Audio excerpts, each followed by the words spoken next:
Hello বন্ধুরা, শুভ সকালের শুভেচ্ছা রইল সবাইকে। আমার চ্যানেলে সবাইকে স্বাগত জানাই। দেখো, সকালবেলা উঠে সব বাসি কাজ সারা হয়ে গেছে। এদিকে সবজি বাজারও চলে এসেছে। এটা আমাদের ঠাকুর ঘর। সুন্দর রোদ উঠেছে ঝলমলে। কাঁচা ধোয়াও করা হয়ে গেছে। কিছু জামা কাপড় ছিল সেগুলো মেলে দিয়েছি। এদিকে মেয়ে ঘুম থেকে উঠে গেছে, ওকে ব্রাশ করতে দিলাম। ওকে ব্রাশ করতে দিয়ে আমি চা নিয়ে বসছিলাম। গরম গরম সকালে 1 কাপ লিকার চা। চা ঢালতে গিয়ে খানিকটা চা পড়েও গেছিলো। আর এরকম বিস্কুট ডুবিয়ে চা খেতে তোমাদের কার ভালো লাগে? আমারও খুব ভালো লাগে। আর সকালে টিফিন করছিলাম, রুটি করেছিলাম 2টো, আর দিকে একটু সেদ্ধ ভাত করেছিলাম। মেয়ের খাবার বাড়ছি, স্কুলে যাবে ও। আলু সেদ্ধ ভাত খেয়ে ওর ইচ্ছে হয়েছে আজকে সকালে সেদ্ধ ভাত খেয়ে যাবে। আর এদিকে স্কুলের জন্য টিফিন ম্যাগি করে দিয়েছে। আজকে বায়না করলো আমাকে ম্যাগি করে দিতে হবে। স্কুলে ম্যাগিটা গুছিয়ে দিলাম, ও নিয়ে যাবে স্কুলে। তারপর ওকে রেডি করবো বলে ড্রেস বার করলাম, ড্রেস পরাবো।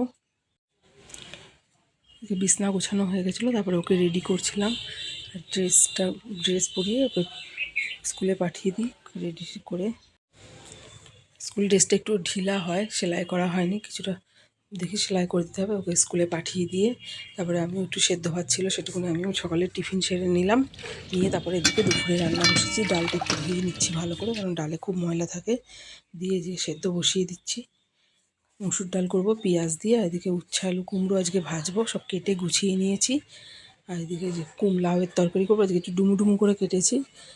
আর ছোটো ছোটো করে আলুও কেটে রেখেছি। আর এদিকে টমেটোটা সিদ্ধ দেবো, আর আলুও সিদ্ধ দেবো।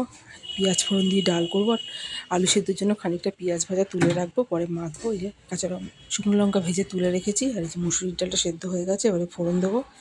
খানিকটা পেঁয়াজ লঙ্কা ভাজা তুলে রাখলাম, পরে আলু সিদ্ধটাকে মাখবো। বেশ ভালো লাগে এরকম করে আলু সিদ্ধ মাখলে খেতে, কাঁচা পেঁয়াজের থেকে এরকম ভেজে। এই যে ডালটা ফোড়ন দিয়ে দিলাম।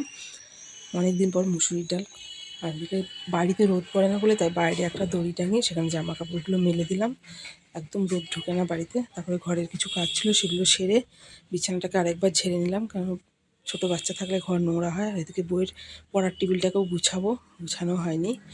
আর এদিকে রান্নাও বসিয়ে দিয়েছি। রান্নাঘরের দিকে আসলাম, উচ্ছে আলু ভাজাটা বসানো ছিল। এদিকে ঘরে কিছু কাজ করতে গেছিলাম, হিট কমানো ছিল। এদিকে ভাজাটাও হয়ে গেছিলো। তারপরে যে বড়ি দিয়ে বেশ তরকারি খেতে খুব ভালো লাগে। কিছু মনে করো না, আমার রান্নাঘরটা এরকম খুব সুন্দর নয়। আমার রান্নাঘর যেটা আছে সেটাই শেয়ার করলাম তোমাদের সঙ্গে। আর সন্ধ্যাবেলা মেয়েকে একটু পড়তে বসিয়েছিলাম। রেগুলারই রুটিন থাকে এগুলো আমার। সন্ধ্যাবেলা ওকে নিয়ে একটু একলা একলা পড়তে পারে না, যেহেতু ছোটো। তারপরে কিছু বাসন ছিল সেগুলো ধুয়ে মেজে পরিষ্কার করে নিয়েছি। নিয়ে রান্নাঘরটাকে গুছিয়ে রেখেছি, সকালে তাহলে একটু অসুবিধা কম হয়। সব এরকম উঠুন সব মুছে রেখে দিয়েছি। সকালে হালকা করে মুছে নিলেই হয়ে যাবে। আর একটু ভাত ছিল সেটাকে গরম করে রেখেছি, রাতে খাওয়া হয়ে যাবে। টেবিলে সব তরকারিগুলো গুছিয়ে ঢাকা দিয়ে রেখেছি। এদিকে মেয়েকে ঘুম পাড়াবো সকালেও, নাহলে তাড়াতাড়ি উঠতে চায় না। 10টা সাড়ে 10টায় ওকে ঘুম পাড়িয়ে দিই। বিছনা করা হয়ে গেছে।